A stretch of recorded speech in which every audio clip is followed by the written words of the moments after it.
네, 다시 한번 주의 이름으로 환영하면서 요나서 12번째 시간을 오늘 또 마지막으로 가지겠습니다. 요나서 4장 4절부터 11절 말씀을 제가 가진 새 번역으로 천천히 읽어 드릴 때 여러분께서는 또 여러분 가지신 개역 개정을 따라 비교하시면서 말씀 보시겠습니다. 요나서 4장 4절부터 끝절인 11절까지 되겠습니다.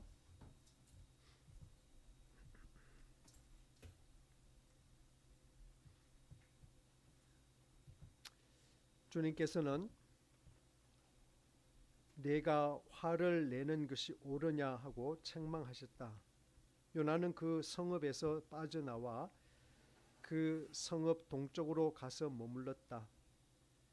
그는 거기에다가 초막을 짓고 그 그늘 아래에 앉았다. 그 성읍이 어찌 되는가를 볼 셈이었다. 주 하나님이 박넝쿨을 마련하셨다. 주님께서는 그것이 자라올라 요나의 머리 위에 그늘이 지게 하여 그를 편안하게 해주셨다. 박넝쿨 때문에 요나는 기분이 무척 좋았다.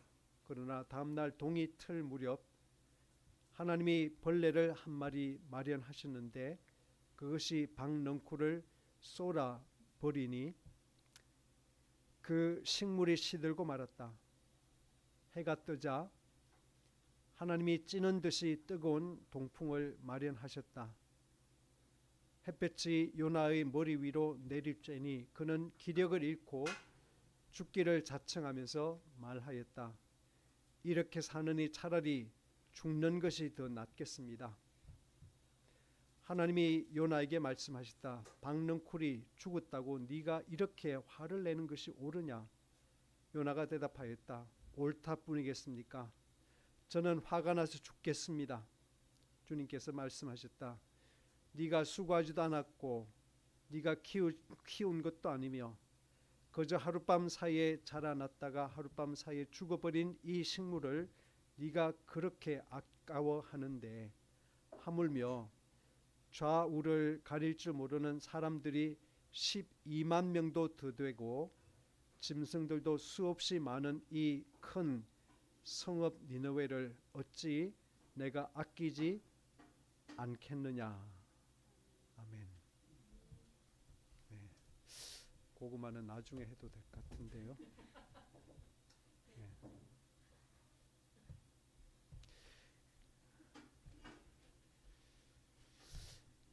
네, 요나서 오늘 마지막 시간입니다.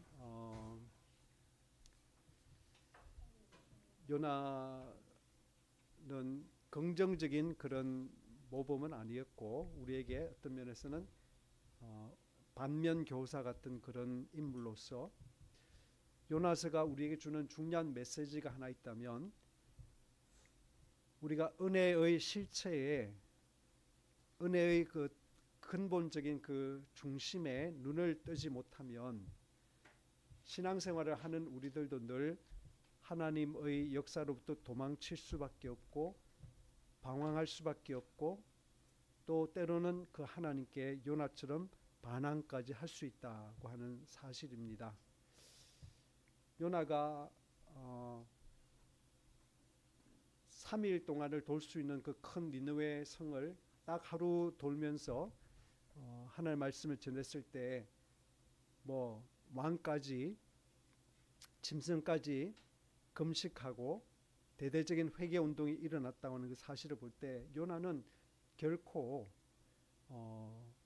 실력 없는 어떤 그런 사람들 자꾸 뭐 졸게 만드는 어떤 그런 설교자 아니었습니다. 굉장히 강력했던 그 시대에 능력이 있는 그런 설교자였고 그런 면에서 그는 나름 자부심이 있는 성공한 그런 선지자였다고 저는 생각합니다. 그런데 그 요나처럼 강력하고 성공을 한 그런 사역자도 하나님의 은혜를 이해하지 못하고 그럴 수도 있구나. 그렇게 살 수도 있구나. 그럴 때는 늘 주님과 엇박자가 난다는 사실을 요나서는 우리에게 아프게 가르치고 있다고 생각합니다. 여러분, 우리 삶을 돌아보면 뭐 졸업할 수는 없습니다. 언제나 우리 삶은 크고 작은 문제 속에 우리가 휩쓸리게 합니다. 그런데 우리를 진짜 힘들게 하는 것이 뭘까? 우리의 삶에 무엇이 우리를 힘들게 하는가? 그런 거를 좀 곰곰이 생각해 보면 사실은 일 자체가 그렇게 힘들어서 삶이 힘들진 않습니다. 물론 그런 분도 계세요. 네, 일 자체가 힘든 분도 계시긴 한데 대부분 7, 80% 우리 인간의 삶을 힘들게 만드는 것은 결국은 일하는 환경 속에서 만나는 사람들과의 관계라고 그렇게 단정할 수 있을 것 같습니다. 그런데 우리 시대에는 이제 그런 가르침이 웰빙에 대한 그런 관심 때문에 그런 가르침들을 이제 우리가 왕왕 듣습니다. 무슨 이야기인가 하면 아니 세상은 넓고 할 일은 많고 인생은 짧은데 굳이 나와 맞지 않는 사람하고 잘 지내려고 애쓰지 마라. 그냥 그런 사람 제쳐두고 좋은 사람 만나서 즐겁게 살아도 인생이 짧은데 굳이 안 맞는 사람하고 맞춰 살려고 애쓰는 게 그게 특별한 뭐 뜻이 있는가라고 이 시대는 가르치죠. 그런데 텔레비 프로그램을 보십시오. 무슨 그 오은영 박사의 그 뭐죠? 금쪽 같은 내 새끼며 요즘 이호선 네. 그분이 사이다? 그분이 사이다예요? 그래요? 네. 그분 요즘 재미있게 봅니다. 그분의 남편이 연세대학교 신학교 연세대학교 그 신학교양학부에서 가르치는 김학철 교수라고 저도 가끔 이제 그 학교에서 만났던 그런 분인데 그분이 잘잘법에도 나오죠. 그래서 이제 부부가 상당히 유명한 그런 부부가 되는데 하여튼 목사님이 사모님이세요. 김학철 교수님은 이렇게 목사로 안수받은 그런 분이기도 합니다. 네, 신학자 이제 목사인데 그분 이야기 그분에게 이제 상담을 하러 오는 사람들 뭐 그런 것들 다 보면 다 이제 삶이 어려운 것은 그것도 멀리 있는 사람도 아니에요. 제일 삶을 어렵게 만드는 것은 내하고 가장 가까이 있는 자식과의 관계, 내 부모와의 관계 혹은 형제 자매의 관계 그런 것 때문에 인생이 힘든 거지 멀리 있는 사람이 나를 불행하게 만드는 그런 예가 별로 없습니다. 네. 그래서 우리가 좋은 사람하고 관계를 맺고 즐겁게 살아가는 것을 인생의 행복의 뭐랄까 세팅으로 받아들인다면 사실 우리는 지구를 떠나야든지 아니면 산에 마음 맞는 사람끼리 산에 들어가서 살든지 뭐 그렇게 할 수밖에 없습니다. 원하든 원치 않든 우리는 끊임없이 어려운 관계를 우리가 맞닥뜨릴 수밖에 없고 어려운 상황 속에 우리가 살아갈 수밖에 없고 그래서 진정한 그리스도인으로 이 상황 속에서 이런 환경 속에서 살아가려면 키는 뭐냐면 요나서가 우리에게 가르치는 그 부정적인 이야기를 통해 우리에게 가르치는 것은 뭐냐면 바로 은혜를 깨달아야 된다. 은혜를 바로 알아야 된다. 그겁니다. 요나가 힘든 것은 하나님의 은혜를 은혜답게 보지 못했기 때문에 그는 강력한 선지자였고 설교자였고 나라를 지극히 사랑했던 그런 사람이었으나 그는 끊임없이 하나님과 엇박자가 나면서 하나님께 오늘 이 본문에서도 나오는 것처럼 죽어버리고 싶은 살기 싫은 그런 아주 원색적인 자기 감정을 하나님 앞에 드러내는 그런 사람이었다라고 하는 것입니다. 종교개혁자 마르틴 루터가 은혜라는 것을 이렇게 말을 했습니다. 진정한 은혜가 우리 속에 들어오면 내가 어떤 사람이 되는가 한번 들어보세요. 믿음은 하나님의 은혜에 대한 담대하고 살아있는 신뢰요. 하나님의 은총을 굳게 믿음이 신뢰하기 때문에 1000번이라도 죽음을 무릅쓰게 할 만한 확신이 바로 믿음이다 이야기합니다. 그 다음 하나님의 은혜에 대한 이런 확신과 지식이 있는 사람은 하나님 및 모든 피조물과의 관계에서 행복하고 즐겁고 담대하게 된다. 성령이 믿음을 통해 그런 일이 일어나게 하신다. 그 때문에 우리는 아낌없이 기꺼이 즐겁게 누구에게나 선을 행하고 모든 사람을 섬기고 온갖 것을 감수하며 그 은혜를 보여주신 하나님을 사랑하며 찬양한다라고 말합니다. 그러니까 은혜를 진심으로 아는 사람은 하나님과의 관계, 모든 피조물과의 관계에서 행복하고 즐겁고 담대하다. 어떤 것에도 매이지 않고 그러면서도 자원하고 아낌없이 즐겁게 그렇죠? 선을 행한다. 자기 주도적인 삶을 사는데 그것이 자기 유익을 위해서가 아니라 피차 유익을 위해서 하나님의 영광을 위해서 그렇게 한다라고 루터는 지적하고 있습니다. 루터의 가르침이 이렇게 훌륭한데 그 루터가 태어난 그 나라 그리고 종교개혁의 정신을 가장 깊이 또 일찍 받아들인 그 독일은 안타깝게도 제2차 대전을 통해서 히틀러라는 괴물을 만들고 말았죠.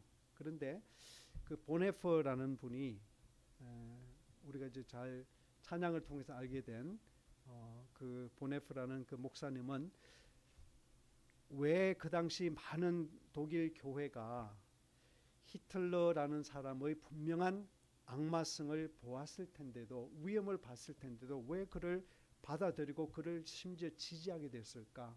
어떻게 보네프가 루터란적인 그런 정신을 이어받은 독일을 그런 식으로 그러니까 이용해 먹을 수 있었을까 이야기하면서 보네프가 지적하는 한 가지 중요한 키는 뭐냐면 값싼 은혜라는 말을 합니다. 값싼 은혜.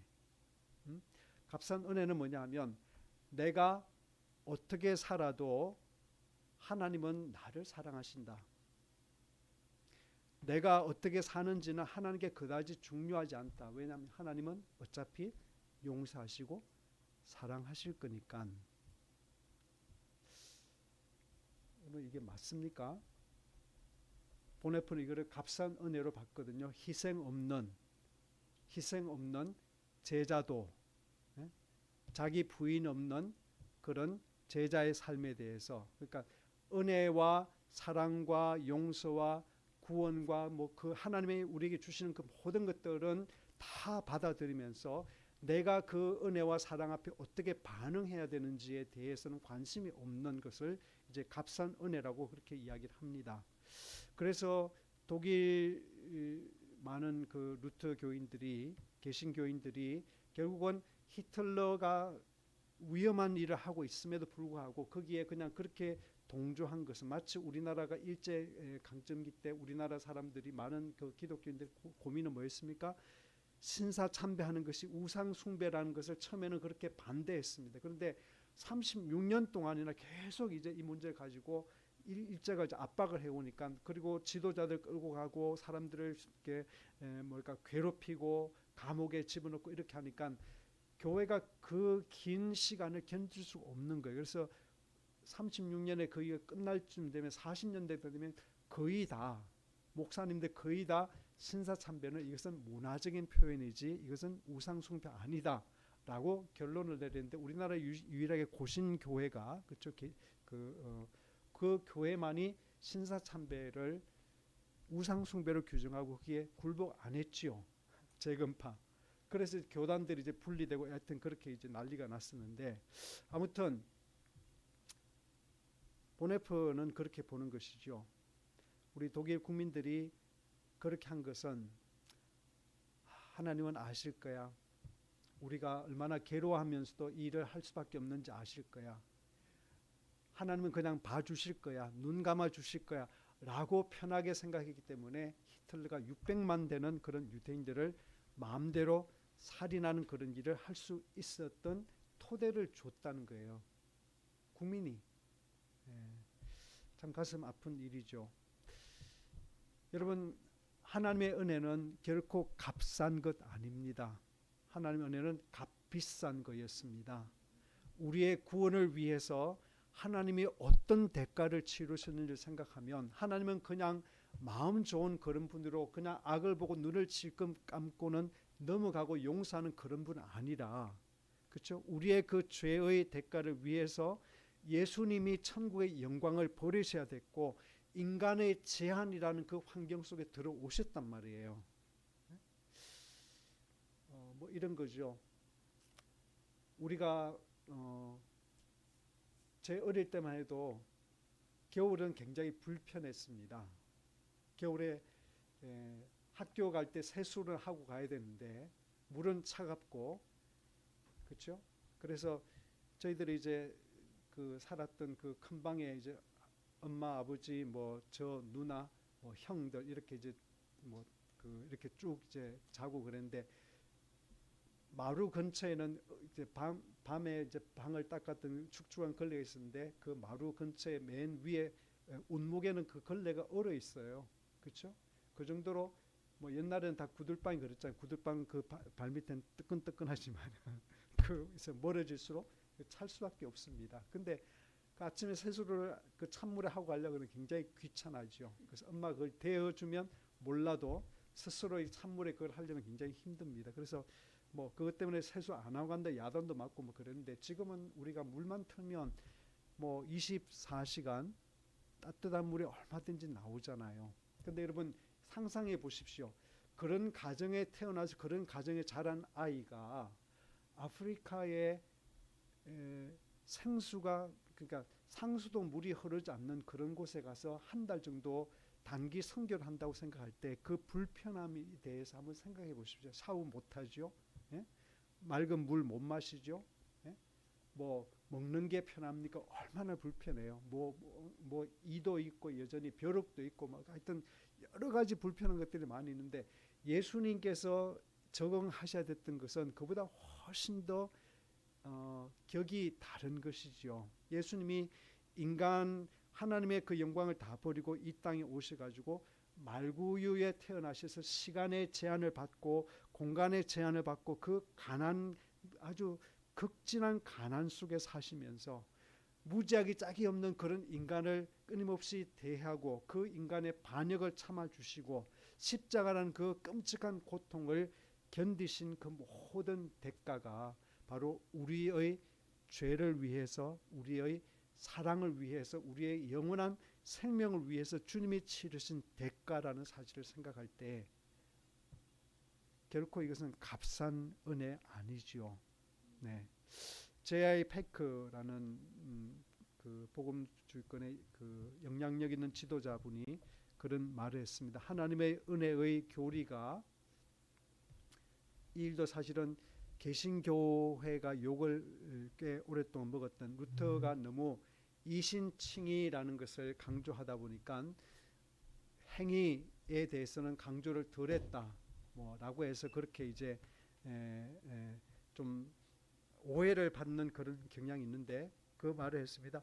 하나님의 은혜의 교리가 도덕적 방종을 조장한다고 생각하는 이들은 그야말로 자신들이 무슨 말을 하는지 모른다는 것을 드러낼 따름이다. 사랑은 그 반응으로 사랑을 깨우고 그렇게 깨어난 사랑은 상대에게 기쁨을 주려고 하기 때문이다 라고 말합니다.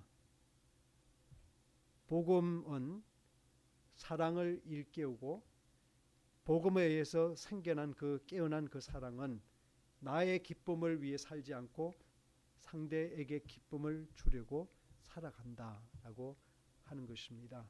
우리가 지금 지난 주일날 산상수훈 두 번째 부분을 살펴봤는데 수요일날, 다음 주 수요일날 성회 수요일이죠. 수요일날 세 번째 부분을 살펴보려고 하는 그렇게 교회력 따라 그렇게 되어 있는데요. 마태복음 5장 41절을 보면 예수님이 그런 말씀하십니다.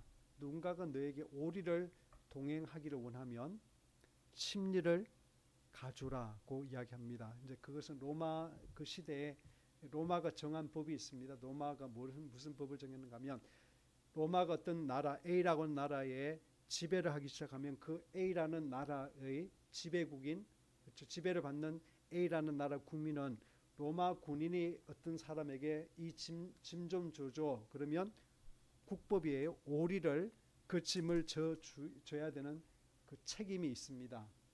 그거 안 하면 로마 군인을 저 능멸한 그 죄로 처벌을 받게 돼 있어요.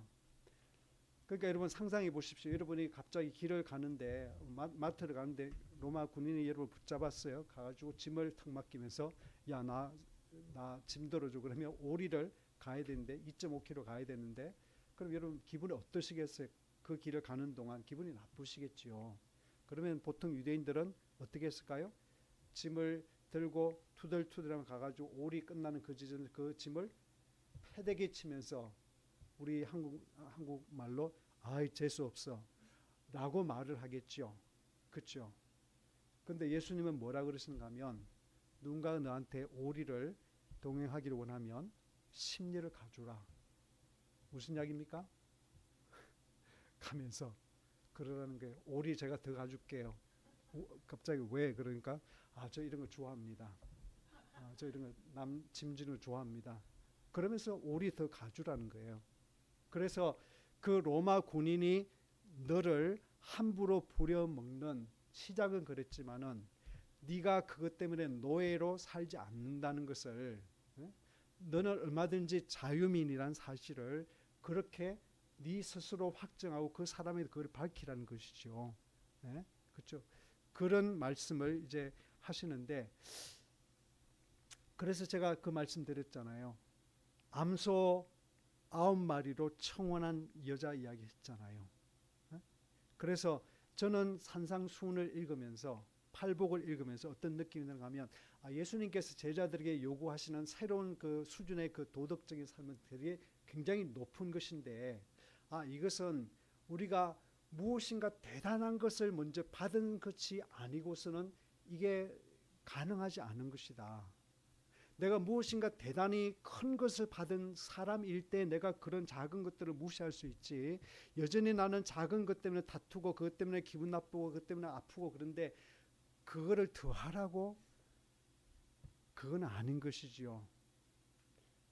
주님께서는 너희가 하나님의 나라 백성이 되었고 내 안에 하나님 나라가 지금 이렇게 와 있으니 이제는 너희가 하나님 나라 백성답게 행하라. 그래서 하나님의 백성답게 행한다는 건 뭐냐?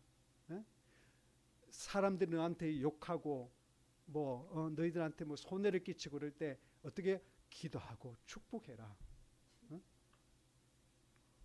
사람들이 너희를 박해할 때 어떻게 감사하고 기뻐해라. 왜? 너희 조상들도 의로운 선지자들도 선배들 다 그런 대접 다 받았어. 하나님께서 그들을 다 사랑하시고 그들을 믿음의 대일 가운데 세워주셔서 그러니 얼마나 너희들이 고마운 일이야.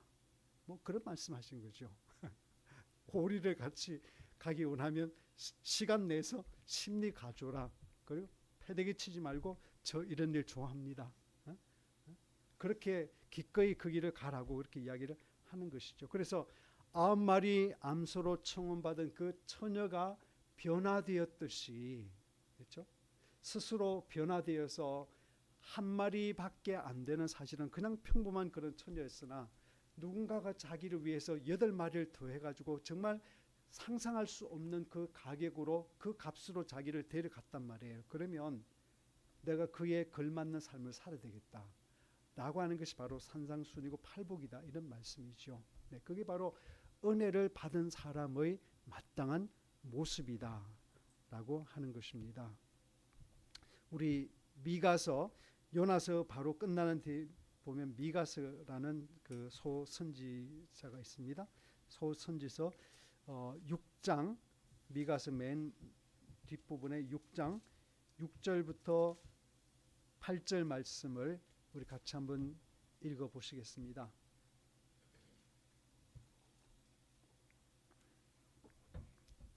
미가서 6장 6절부터 8절 우리 같이 하시죠. 시작. 내가 무엇을 가지고 여호와 앞에 나아가며 높으신 하나님께 경배할까? 내가 번제물로 1년 된 송아지를 가지고 그 앞에 나아갈까? 여호와께서 천천의 순양이나 만만의 강물 같은 기름을 기뻐하실까? 내 허물을 위하여 내 맏아들을 내 영혼의 죄로 말미암아 내 몸의 열매를 드릴까? 사람아, 주께서 선한 것이 무엇임을 내게 보이셨나니 여호와께서 내게 구하시는 것은 오직 정의를 행하며 인자를 사랑하며 겸손하게 내 하나님과 함께 행하는 것이 아니냐. 네, 아멘. 네, 8절을 제가 세 번역을 한번 다시 읽어볼게요. 너 사람아, 무엇이 착한 일인지를 주님께서 이미 말씀하셨다. 주님께서 너에게 요구하시는 것이 무엇인지도 이미 말씀하셨다. 오로지 공의를 실천하며 인자를 사랑하며 겸손히 내 하나님과 함께 행하는 것이 아니냐라고 말씀하고 있습니다. 여러분, 그 앞절에서 미가가 혹은 어떤 사람이 질문하죠. 하나님께서 어떻게 하면 기뻐하실까? 내가 뭘 하면 하나님이 좋아하실까? 수천 마리 양을 바쳐 드리면 좋아하실까?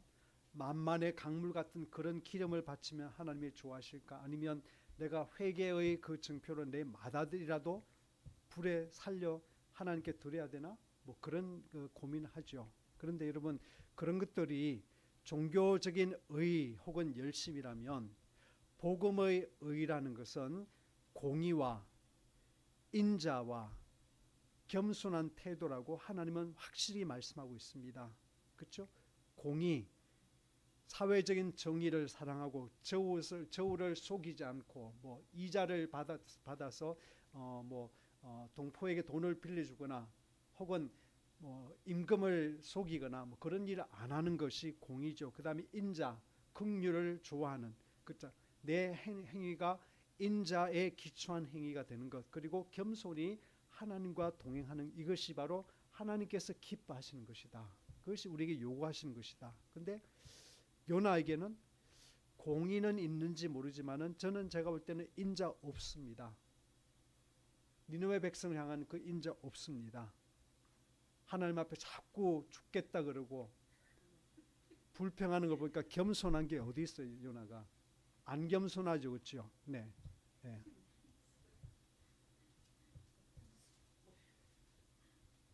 엠마누엘 레비나스라는 그 철학자가 그런 말을 했습니다. 타자의 얼굴을 마주하는 것이 윤리의 시작이다. 그런 말을 했습니다. 타자의 얼굴을 마주하는 것이 윤리의 시작이다. 그러니까 내가 혼자 있을 때 내가 얼마나 나를 절제하고 반듯하게 사는데 그게 윤리가 아니라 나와 다른 타자를 내가 마주할 때 그와 관계 속에 있을 때 내가 비로소 내 윤리의 수준이 드러난다. 그것이 바로 윤리가 실천되는 그런 그러니까 세팅이다, 무대다라고 그렇게 이야기를 하는 것이죠. 네, 요나는 우리가 쭉 살펴본 대로 조국을 무척 사랑했던 사람, 조국이 잘 되기를 바랬던 사람, 하나님이 복 주시는 우리 조국이 세계 무대의 중심이 되고 뭐 그런 강대국이 되는 것을 굉장히 원했던 그런 사람입니다. 그런데 그러다 보니까 조국의 그 정치적 운명에 대해서 지나치게 과도하게 애착을 가지고 염려하게 되었고, 그래서 극단적인 그런 당파심을 또 가지게 되고 우리나라를 괴롭히는 그 적국을 멸망받기를 기꺼이 바랐던 그런 사람으로까지 갔습니다. 물론 이게 소심이냐 저는 생각합니다. 뭐 대부분 다 그럴 것 같아요. 만약에 우리가 지금도 일제강점기 안에 있다면 일본이 통째로 망하기를 얼마나 바랬을까. 일본이 원자폭탄을 맞아서 히로시마 나가사키에 그 몇십만 명 되는 사람이 한꺼번에 죽었다는 이야기들 얼마나 우리 속에 통쾌하게 느꼈을까. 그런 생각하죠. 근데 여러분, 나는 내 자신의 생명을 아까운 줄 알면서 그 일본에서 나가사키 히로시마에서 그냥 평범하게 우리처럼 살던 사람, 아무런 어떤 그 죄를 범하지 않고 평범하게 그냥 똑같이 그렇게 살던 사람이 그렇게 죽는 것을 우리가 원한다는 것이, 그것이 바로 우리 자신의 본성이다 이 말이에요. 그렇죠? 예? 나라를 사랑하는 마음의 본성이다. 그래서 저는 그거를 이제 국수주의라고 이렇게 부르고 싶은데요. 국수주의라는 것은 뭐냐면 자국의 역사, 문화, 뭐 전통만이 가장 우월하다고 믿어서 타국이나 타민족의 문화를 배척하고 혐오하고 극단적으로 배타적으로 민족주의를 사랑하는 사람을 국수주의자라고 이렇게 부르고 싶은데, 여러분 그런 것이 세상에 흔한 일이지만은 또 사람들 자기를 잘 모릅니다. 내가 정말 그냥 나라를 사랑하는 것인지 내가 너무 지나쳐서 국수주의에 빠져 있는지 그걸 잘 모릅니다. 어떤 상황이 돼 봐야지 알 수 있습니다. 제가 뭐 예전에 말씀드렸지만은 미국에 살 때 저는 굉장히 애국자인 줄 알았어요. 8.15 광복 그 한인회가 개최하는 8.15 광복 행사 같은 데 가잖아요. 가면 한국은 그거 하지도 않는데 동해물과 백두산 국기에 대한 맹세도 막 하고 그럽니다. 이렇게 그걸 다 해요. 근데 애국가를 부르다 나도 모르게 눈물이 막 나고 가슴이 막 뜨거워지고 막 그랬던 경험들이 제가 있습니다. 그때 저는 내가 내 속에 대한민국 그렇게 사랑하는가? 또 6.25 참전 용사라는 분을 만날 때마다 얼마나 감사한 마음이 들든지, 그런 것들을 보면서 제가 나라를 참 사랑한다고 생각했었는데 그럴 수도 있지요. 근데 그게 지나치면 국수주의가 될 수 있다는 그런 이야기죠. 아브라함을 통해서 하나님께서 하시려고 했던 그 일은, 아브라함을 통해서 이삭을 통해서 야곱을 통해서 12지파를 통해서 하나님께서 유대 민족을 통해서 하려고 했던 그 일은 결코 다른 민족을 배타시키고 적대화하고 배척하는 어떤 그런 거 아니었습니다. 하나님의 뜻은 굉장히 높고도 굉장히 넓고도 굉장히 큰 뜻이었죠. 그래서 유대 민족을 통해서 세계 만민이 하나님을 알게 하는 것, 그렇죠? 아브라함과 관계하신 그 하나님이 세계 모든 사람들에게 복을 주시겠다는 그 말씀은, 너를 통해서 복을 주겠다, 너는 복의 근원이 될 것, 그 말은 너와 나의 그 관계가 모든 사람들이 알려져서 사람들이 나에 대해서 알게 되는 것. 그래서 네가 나와 관계하는 것처럼 많은 사람들이 나와 그런 관계를 맺게 되는 것이 바로 하나님께서 아브라함의 자손 유대인을 통해서 하려고 했던 그런 높은 큰 넓은 뜻이었는데, 요나는 거기까지 미치지 못했습니다.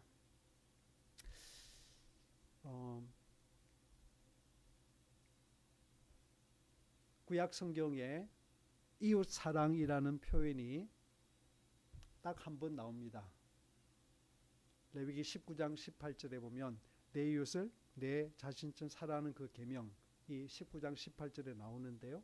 딱 한 번 나옵니다. 그 반면에 나그네 사랑, 나그네에 대한 어떤 배려, 그런 것은 36번이나 나옵니다.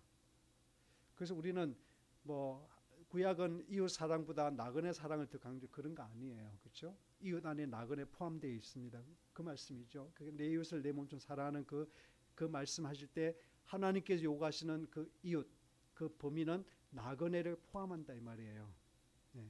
그래서 그거를 이제 환대라고 그렇게 이야기하는데, 출애굽기 19장 34절에 하나님 이렇게 말씀하십니다. 너희도, 그 나그네를 사랑해야 되는 그 이유에 대해서 말씀하십니다. 너희도 애굽 땅에서 거류민이 되었었느니라.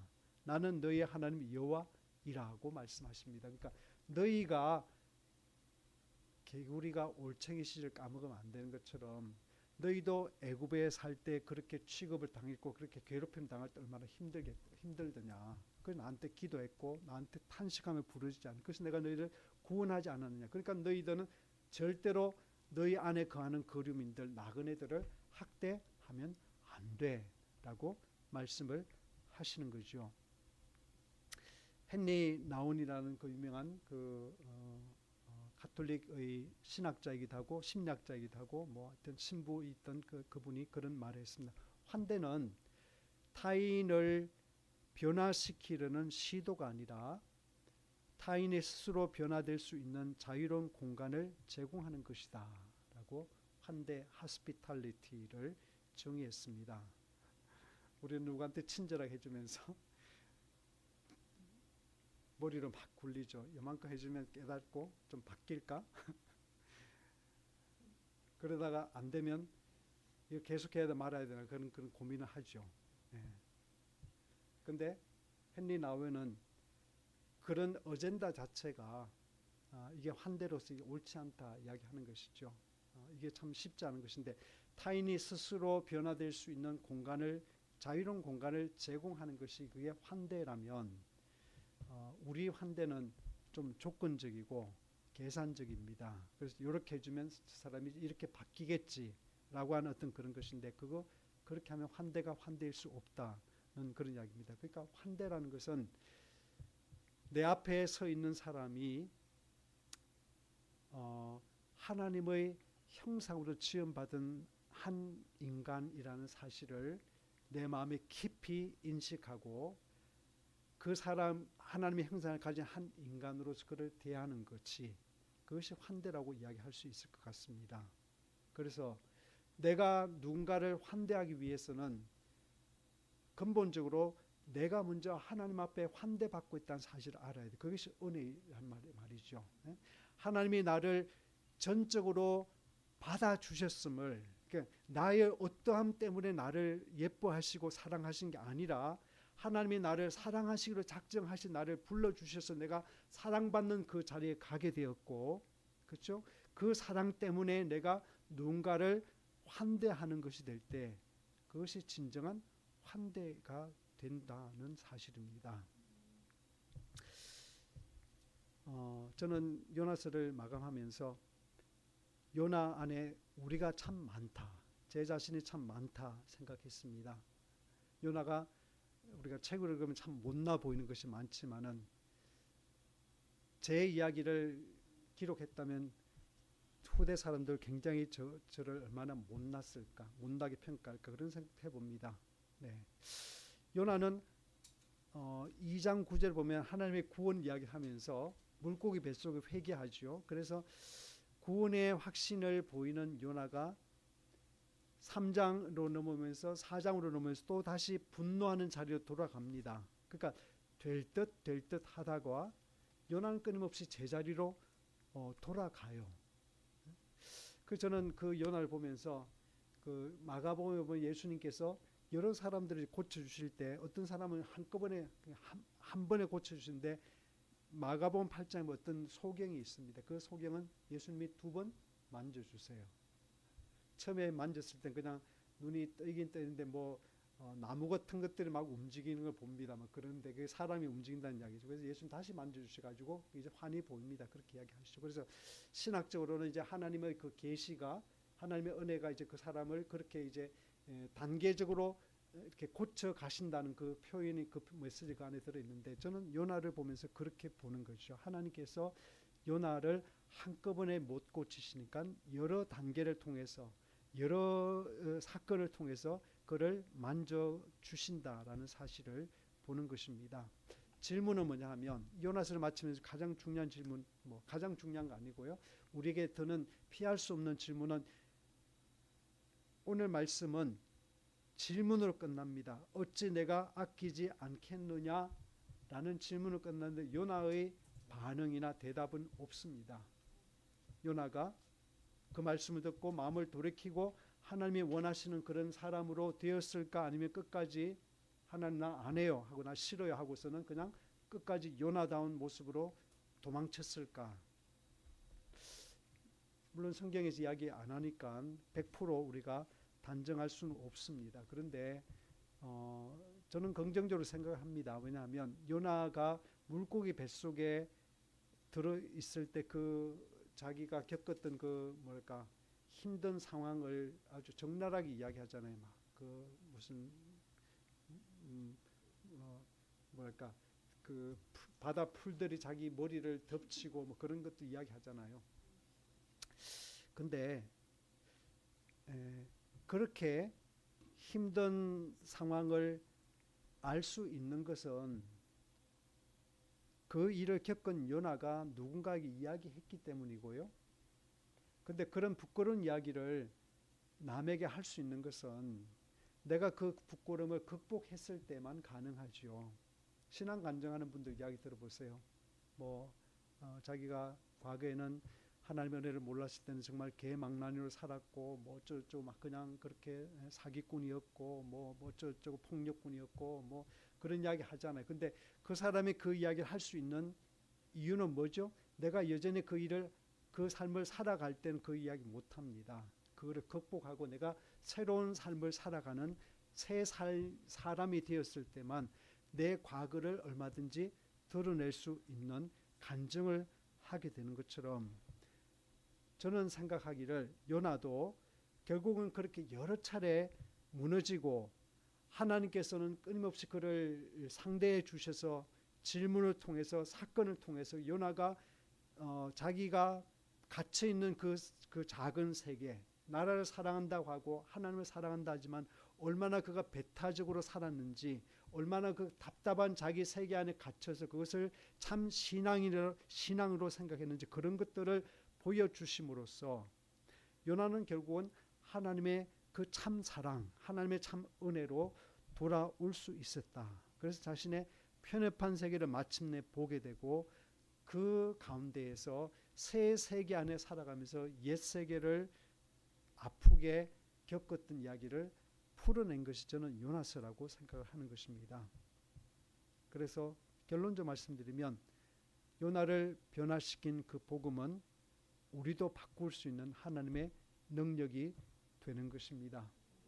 하나님께서 요나를 변화시키기 위해서 풍랑을 보내시고요, 고래를 보내시고요, 박능쿨을 자라게 하시고 또 그 박능쿨을 쏘라 마르게 만드는 벌레와 동풍을 보내신 것처럼 하나님은 때로는 우리에게도 이런 것들을 보내시고 내가 참 아끼는 박능쿨, 그렇죠? 내가 뭐 투자하거나 내가 뭐를 수고해서 한 어떤 그런 크레딧이 없는 그 가운데도 나한테 거저 생겼는데 내가 굉장히 좋아하는 그 박능쿨을 마르게 하심으로써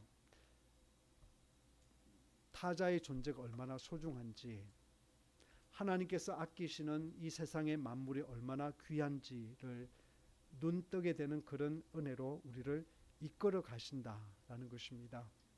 그래서 우리는 자칫 이 시대에 분열되고 편 가르고 다투고 전쟁하고 서로 이것을 빼앗는 평화를 모르는 이 시대를 살아가면서 하나님이 정말로 바라시는 것은 이 시대에 화평을 심는 그런 하나님의 자녀, 그렇죠? 화평케 한 자는 복이 있나니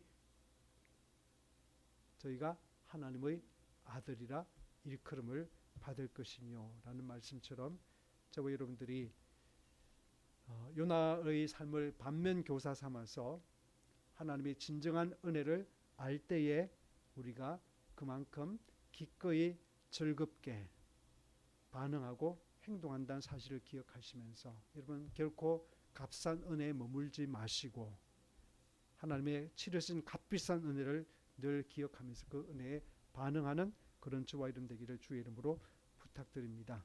기도하겠습니다.